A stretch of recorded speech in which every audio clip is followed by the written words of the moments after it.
The storm outside was in full force, lightning streaking across the sky like sharp blades, each flash cutting through the night with a harsh electric energy. I was in the living room, doing my best to tune out the growling thunder and the relentless drumming of the rain against the window, when the mail was delivered.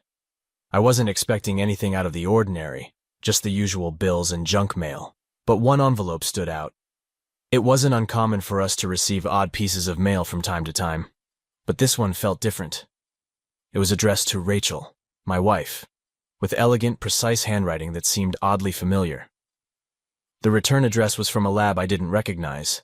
As I reached for the envelope, my hands trembled slightly, curiosity pushing aside my initial hesitation to intrude. When I tore it open, the contents spilled onto my lap, a small, nondescript piece of paper. A paternity test result. My heart lurched. The test was marked confidential, but the bold lettering on the front sent a wave of nausea through me. Paternity test results. The words were hard to process as I quickly scanned them, but one thing was unmistakable. The test was for a child, and the name listed as the possible father wasn't mine. The paper seemed to blur as shock clouded my vision. I struggled to grasp what I was reading, my mind spinning in disbelief. The storm outside reflected the turmoil inside me. The wind howled, rattling the windows as if it too wanted to break in and share in my horror. I could hardly catch my breath, each inhale coming out as a shallow, ragged gasp.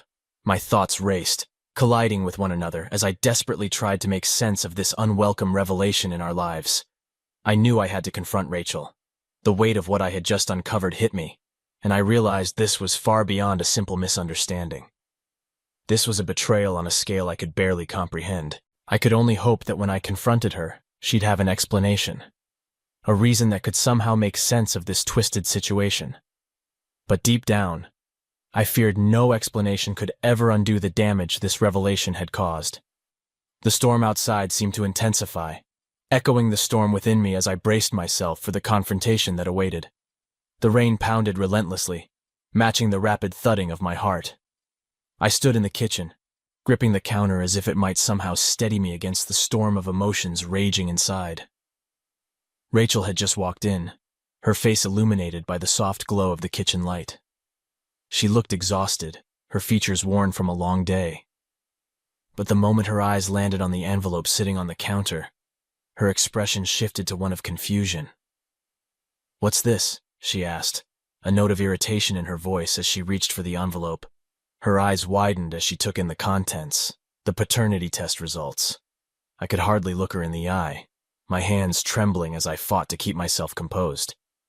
"Rachel, we need to talk," I said, my voice betraying the tight knot of fear and anger that was lodged deep in my throat. She looked up, her eyes narrowing as she picked up on the seriousness of my tone and the weight of the situation. "What's going on?" "I found this in the mail," I replied, nodding toward the envelope. "It's addressed to you. It's a paternity test." Her face paled, and she took a step back, gripping the envelope as if it could somehow protect her from the confrontation that was about to unfold. I didn't know how to tell you," she stammered. "There's something I need to explain." "Explain?" I echoed, my voice edged with disbelief. "How do you even begin to explain something like this, Rachel? The test results clearly show that the child you're carrying isn't mine. It belongs to someone else." The silence that followed was heavy and suffocating. Rachel's eyes welled up with tears, and though she tried to speak, the words seemed stuck in her throat. Finally, she let out a shaky breath and began to talk, her voice trembling. "I've been having an affair," she confessed, her gaze dropping to the floor. "For the past year, I've been involved with someone else. I'm sorry, I just didn't know how to tell you." Her admission struck me like a physical blow. I staggered back, my mind racing to grasp the enormity of her betrayal. "Who is it?" I demanded, my voice raw. Rachel hesitated, tears streaming down her face now. "It's someone you know. Someone close to you," she whispered, barely audible. "Who?" I pressed, my patience quickly eroding. "It's Matt," she said, her voice so low it was almost a whisper. "Your brother." The world seemed to spin off its axis, and I clutched the edge of the counter for support. Matt, my brother, my own flesh and blood, was the father of the child Rachel was carrying. The realization was like a knife twisting in my gut, the pain and betrayal overwhelming. "How could you do this?" I managed to choke out. And how could he? How could you both do this to me? Rachel's sobs filled the room, but they did nothing to soothe the storm of anger and hurt raging inside me. The trust I had placed in both her and my brother was shattered beyond repair. I felt completely lost, betrayed not just by my wife but by my own family. "I never meant to hurt you," Rachel said, her voice breaking with guilt. I thought I could keep it a secret. I was wrong. I'm so sorry." I couldn't respond, words failing me. The room seemed to spin around me as I struggled to process the depth of the betrayal. All I could think about was the life I believed I had, now utterly destroyed. The silence that followed Rachel's confession was thick and suffocating, broken only by the relentless sound of rain hammering against the windows. I stood there in the kitchen, feeling like the ground had been ripped out from under me. Matt, my brother, was the father of the child Rachel was carrying.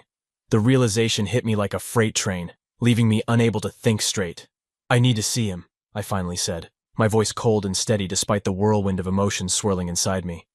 "I need to hear it straight from him." Rachel nodded, her face pale and streaked with tears. "I'll call him," she said, her voice shaking. She picked up her phone and dialed Matt's number, her hand trembling as she held it to her ear. I watched her as she spoke, her words so quiet I could barely make them out.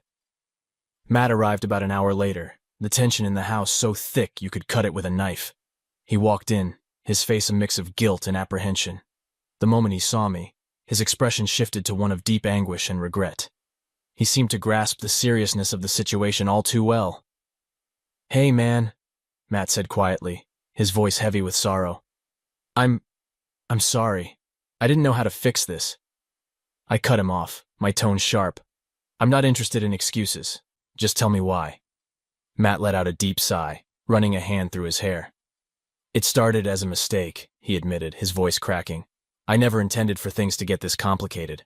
Rachel and we started seeing each other, and it just spiraled out of control. I never imagined it would come to this." I could barely contain the fury boiling inside me. "You didn't think?"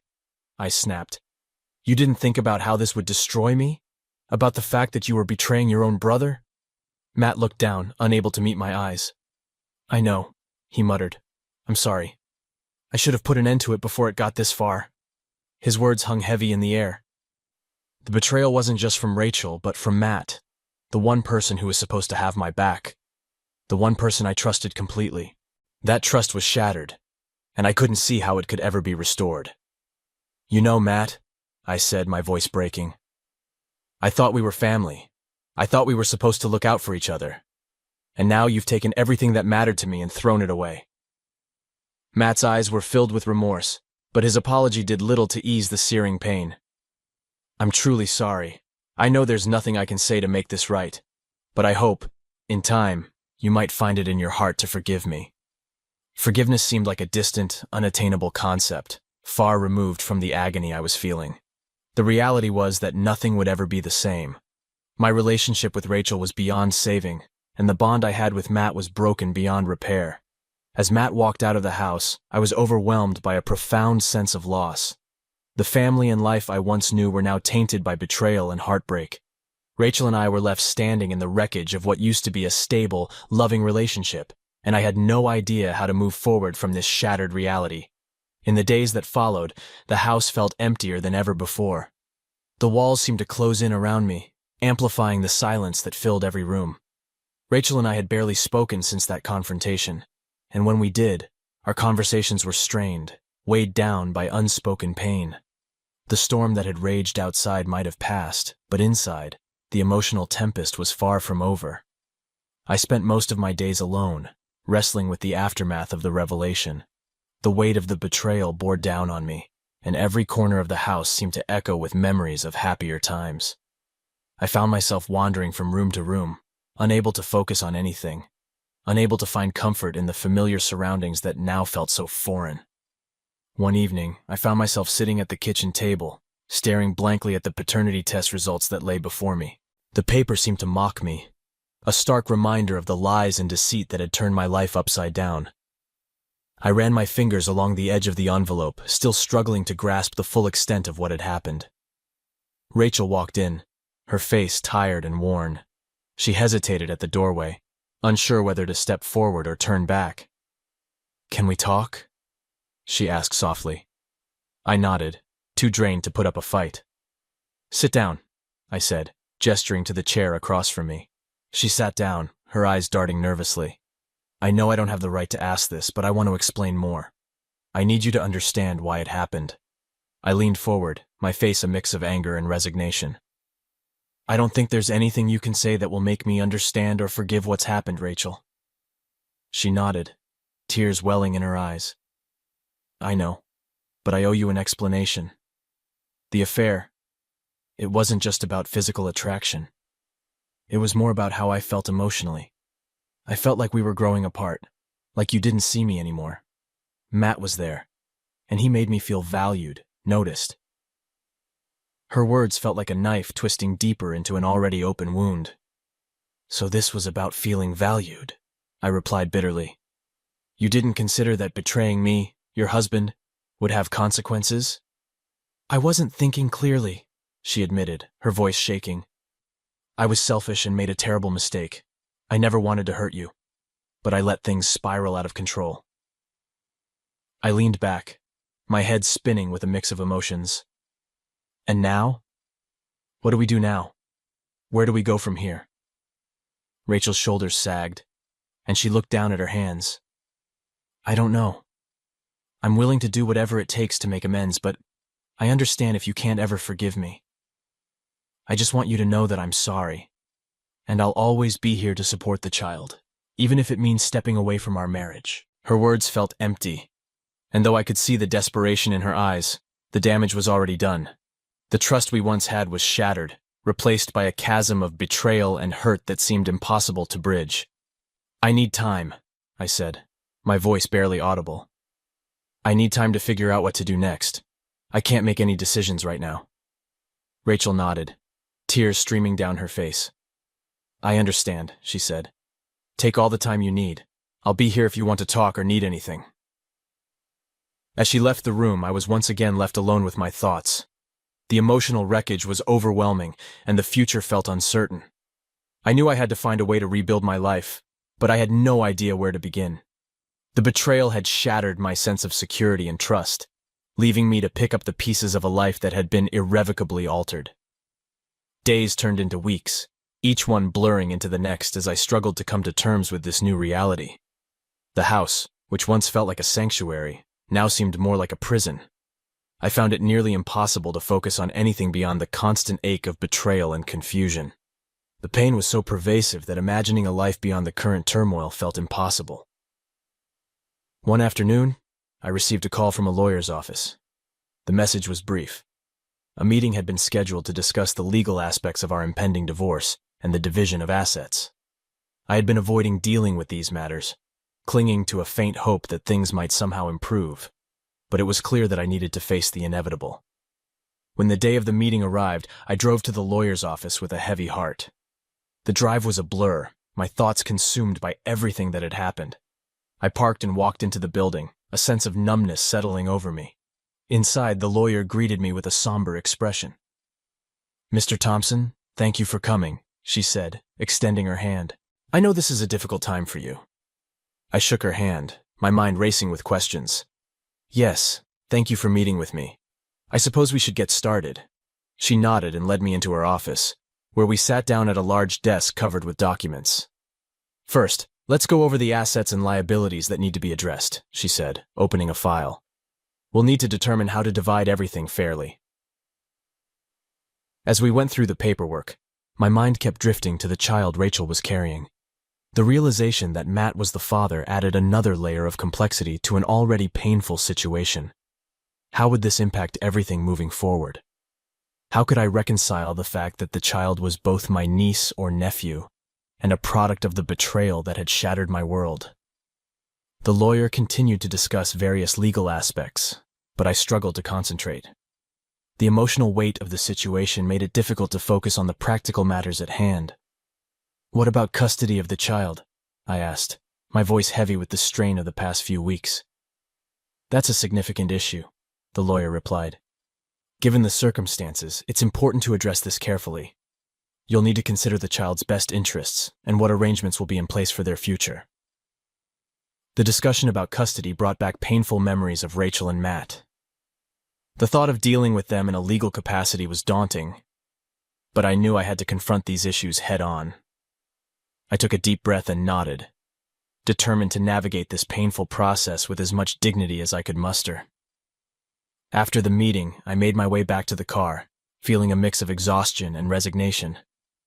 The legal proceedings were just one part of the journey ahead, and the idea of emotional healing seemed like a distant, almost unreachable goal.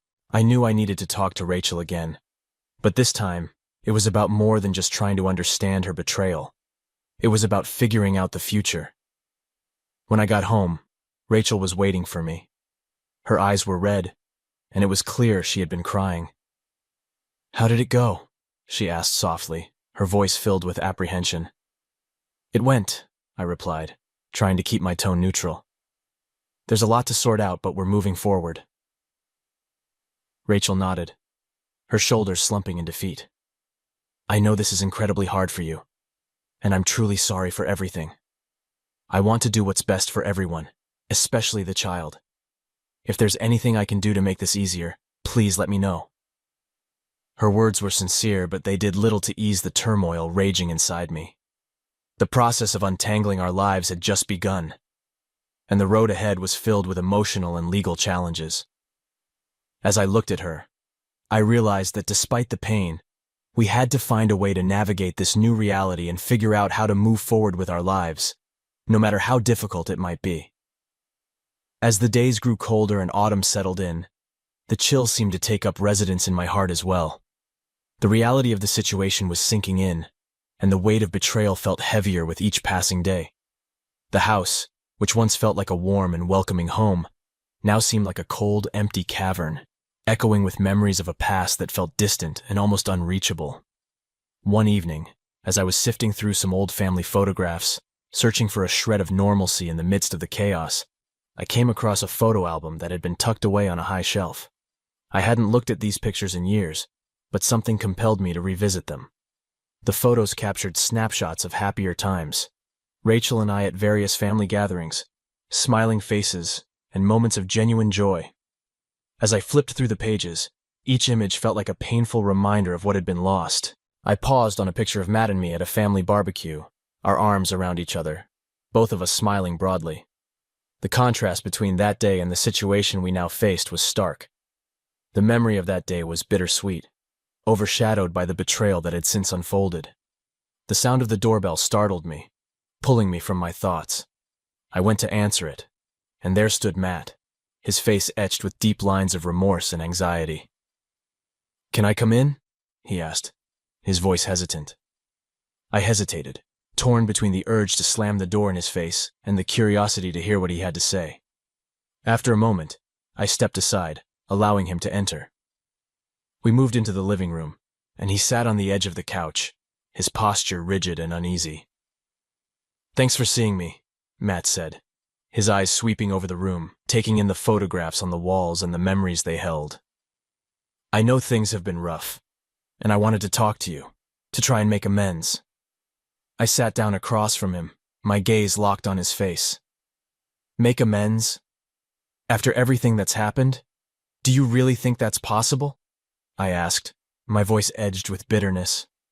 "What could you possibly say that would make any difference now?" Matt took a deep breath, his hands tightly clasped together.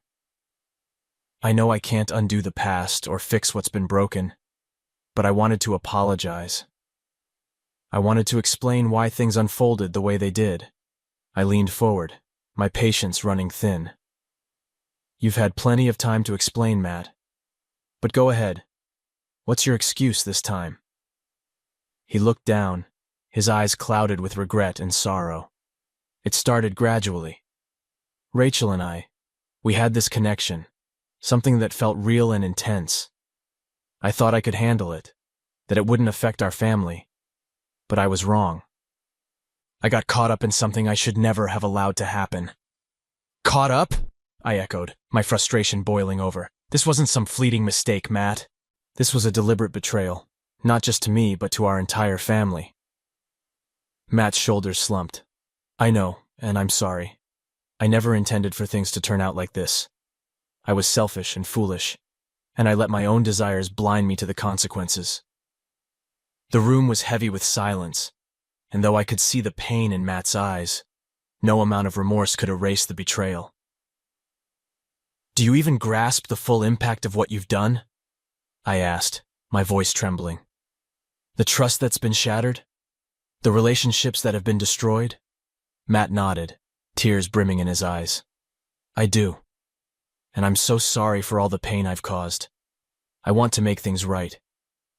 But I know that might be impossible.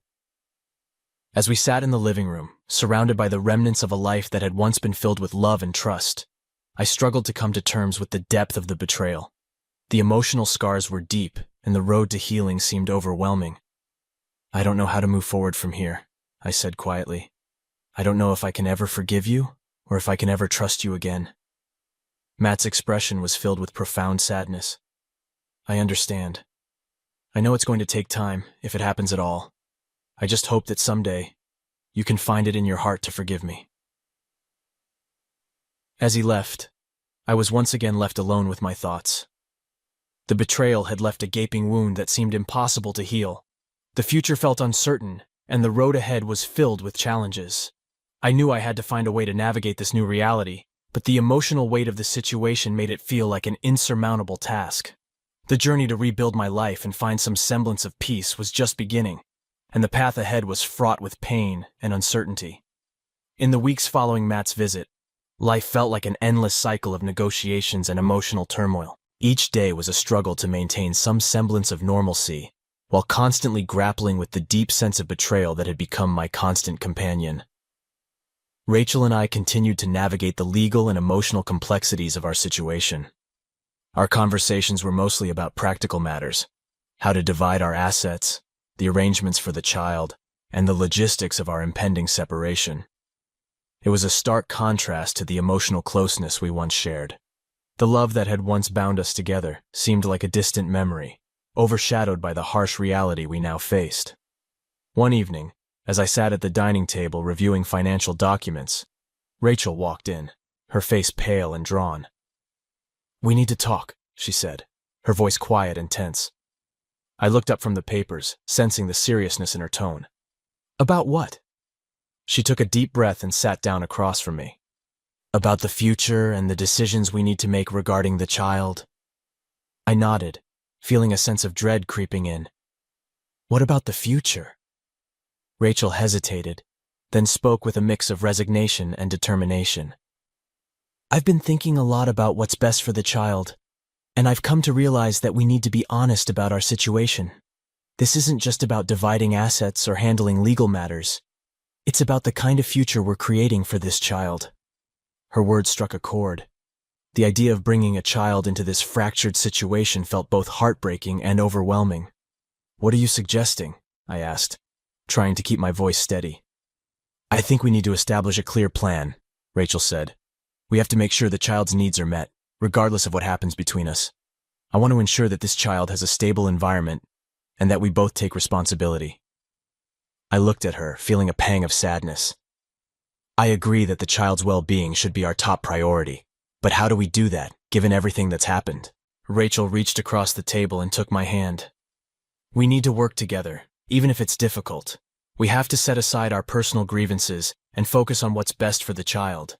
I know it's hard, but this is about more than just us." Her gesture was a faint reminder of the connection we once had, but it felt distant and strained. "I understand what you're saying," I replied, gently pulling my hand away. "But I still need time to process everything. The betrayal, the loss, it's all still very raw." "I know," Rachel said softly. "I'm struggling with it too. But we have to be strong for the child. We need to show that we can put our differences aside for their sake." The conversation left me feeling emotionally drained. I knew Rachel was right. We had to think about the future, but the weight of the betrayal made it hard to focus on anything beyond the immediate pain. In the days that followed, I began taking practical steps to separate our lives. I moved my personal belongings into a spare room, started the process of closing our joint accounts, and consulted with legal advisors about dividing our assets. Each action felt like a step further away from the life I had once known. One afternoon, as I was sorting through old boxes in the attic, I came across a box labeled Memories. Inside were old letters, keepsakes, and mementos from happier times. I pulled out a letter from Rachel that she had written to me on our anniversary years ago. It was filled with love and promises for the future, and reading it brought a fresh wave of pain. I sat on the attic floor, clutching the letter, overwhelmed by a profound sense of loss. The dreams we had once shared seemed so distant now, replaced by a reality that was harsh and unforgiving. The future felt uncertain, and the emotional scars from the betrayal were still very much raw. As I stared at the letter, I realized I needed to find a way to move forward, even if it meant accepting that the past could never be fully reclaimed. The journey ahead would be long and challenging, but I had to navigate it with as much strength and grace as I could muster. The decision to move forward was not just about the legalities and logistics. It was about coming to terms with the emotional fallout and finding a way to rebuild my life. It was a bitter realization, but one that was necessary for my own healing and for the future of the child that Rachel and I would both have to support. As autumn progressed, the cold set in, and the emotional chill that had settled over me seemed to deepen with each passing day. The process of separating our lives was well underway, and every step forward felt like a step away from everything that had once defined my sense of stability and happiness. Rachel and I continued to communicate, mostly through our lawyers, making the situation feel even more impersonal and detached. One Saturday morning, while I was packing up the last of my belongings from our shared bedroom, I received an unexpected visit. The doorbell rang, and when I opened it, I was surprised to see Matt standing there, holding a small box. "Hey, can I come in?" he asked, his face a mix of apprehension and determination. I hesitated, unsure if I was ready to face him again, but the sight of the box, something tangible and personal, made me nod and step aside. Matt entered and looked around the room, taking in the boxes and the disarray. "I didn't realize you were still packing," he said quietly. "I thought maybe we could talk." I motioned for him to sit on the edge of the bed, and he placed the box between us. "What's this?" I asked, curiosity getting the better of me. "It's something I wanted to give you," Matt said. "It's not much, but I thought it might help us close this chapter." I opened the box and found a collection of old photographs and mementos, items from our childhood, family gatherings, and moments shared between Matt and me. There were pictures of us with our parents, snapshots from holidays, and even some handwritten notes we had exchanged as kids. "Why are you giving me this?" I asked, my voice tinged with a mix of confusion and sadness. Matt sighed deeply, his eyes reflecting a blend of regret and nostalgia. "I thought it might remind us of the good times we had before everything went wrong. I wanted you to know that despite everything, I haven't forgotten the bond we shared." The gesture was both touching and painful. Seeing those memories brought back a flood of emotions, fondness for the times we had shared, and deep sorrow for how things had unraveled. "I appreciate the gesture," I said, trying to keep my voice steady. "But it doesn't change what's happened. It doesn't undo the betrayal." Matt nodded, his shoulders slumping. "I know, and I'm not expecting it to.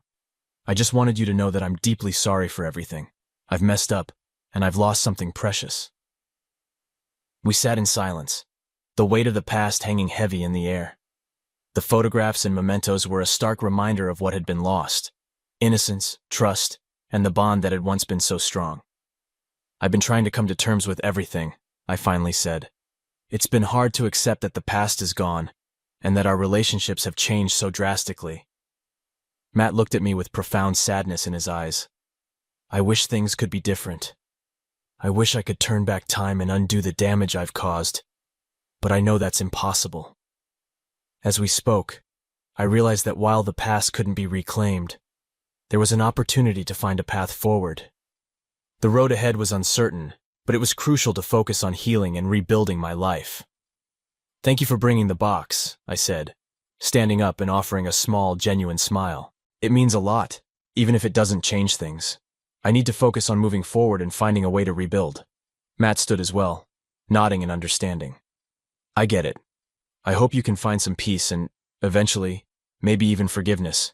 If you ever need anything, I'm here. As Matt left, I was alone again, surrounded by memories and the reality of my situation. The journey ahead would be challenging, but I knew it was necessary to face it with as much strength and resolve as I could muster. The past was a collection of cherished memories and painful lessons, and it was up to me to navigate the future one step at a time.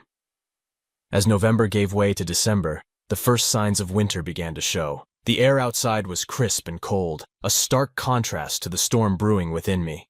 The separation process was ongoing, but I had started to focus on rebuilding my life and finding a way to move forward despite the emotional challenges. I tried to find some solace in small routines, going to the gym, reading, and spending time with close friends. One chilly afternoon, as I was organizing the remaining boxes in the garage, the doorbell rang. I was surprised to see Rachel standing there, her face slightly flushed from the cold, and her eyes holding a look of determination. "Can we talk?" she asked, her voice steady despite the visible strain. "There's something important I need to discuss with you." I hesitated for a moment, then nodded and motioned for her to come inside. We moved to the living room where we sat down across from each other. The atmosphere was tense, the silence between us a stark reminder of the emotional distance that had grown over the past few months. "What's going on?" I asked, trying to keep my voice neutral. Rachel took a deep breath. "I've been doing a lot of thinking, and I've come to a decision. I want to propose something to you, something that I believe could help us both find some peace." I raised an eyebrow, my curiosity piqued. "A proposal? What kind of proposal?" She reached into her bag and pulled out a folder. Inside was a document, and she handed it to me. "It's a proposal for an amicable separation and a parenting plan. I've included details on how we can co-parent the child in a way that minimizes conflict and provides stability." I glanced over the document, noticing the carefully outlined plans for shared custody and financial support. Rachel had clearly put a lot of thought into it, and the level of detail was both impressive and surprising. "I appreciate the effort you've put into this," I said, looking up from the document. "But why now? Why the sudden push for an agreement?" Rachel looked at me with a mixture of hope and vulnerability. "I've realized that the only way for us to move forward is to establish a clear path for the future. I want us to work together, not just for the child's sake, but for our own peace of mind. I want to ensure that we can coexist in a way that's respectful and considerate of each other's needs." Her words resonated with me, but there was a lingering sense of skepticism. "And what about everything that's happened? The betrayal, the hurt? It's all still very fresh." "I know," Rachel said softly, "but I believe that by focusing on a concrete plan for the future, we can start to heal. It's not about forgetting the past, but about finding a way to navigate it with dignity and respect." I studied the document again, noting the thoughtful provisions for the child's well-being and the attempts to address our financial and emotional needs. The proposal was more than just a legal agreement. It was an effort to rebuild some form of order and stability. "Okay," I said finally. "I'll review this more thoroughly. I need to think about it and discuss it with my lawyer, but I appreciate that you're trying to make things easier." Rachel nodded, relief evident on her face. "Thank you. I really hope we can find a way to make this work." As she left, I was left alone with my thoughts. The proposal was a step toward a new reality. A reality where Rachel and I would have to coexist as co-parents rather than partners. The path to healing was still uncertain, but the effort to create a clear plan offered a glimmer of hope. The next few weeks were filled with meetings with my lawyer and careful consideration of the proposal. It was clear that while the emotional wounds would take time to heal, the practical steps we were taking now would lay the groundwork for our future interactions.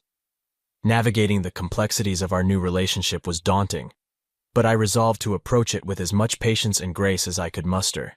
The journey ahead would undoubtedly be challenging, but the steps we were taking now were crucial for building a foundation of stability and respect, both for the child and for ourselves. As the new year approached, the air was thick with a mix of hope and apprehension.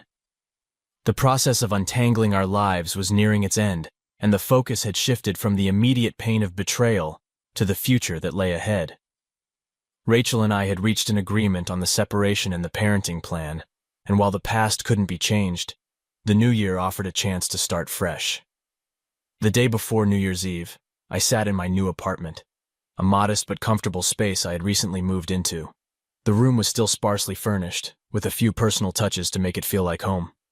I was working on sorting through some old photos and mementos, trying to find a sense of closure and acceptance. My phone buzzed, and I saw a text from Rachel. "I hope you're doing okay. I wanted to thank you again for working with me on the plan. I hope we can start this new chapter with some semblance of peace." I stared at the message for a moment, reflecting on the tumultuous journey we had been through. I typed a reply. "Thank you. I'm trying to focus on moving forward. I hope we can both find a way to heal and start fresh." As I put my phone down, there was a knock at the door. To my surprise, Matt was standing there, holding a small gift-wrapped box. "Hey," he said, looking both nervous and hopeful. "I know things are still rough, but I wanted to give you something for the new year." I gestured for him to come in, and we moved to the living room. Matt handed me the box, and I opened it to find a framed photo of the two of us from years ago. A snapshot of a simpler time, filled with laughter and camaraderie. "I thought you might like this," Matt said. "It's a reminder of better times, and I wanted to give it to you as a gesture of goodwill." I looked at the photo, feeling a wave of nostalgia and sadness. "Thank you, Matt. It means a lot, even though things have changed so much." Matt nodded, his expression somber. "I'm truly sorry for everything that's happened. I hope you can find some peace, and that we can all move forward with a sense of understanding and respect."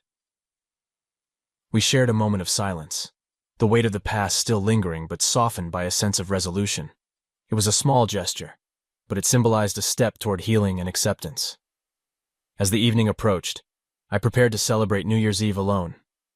I had planned a quiet night of reflection and contemplation.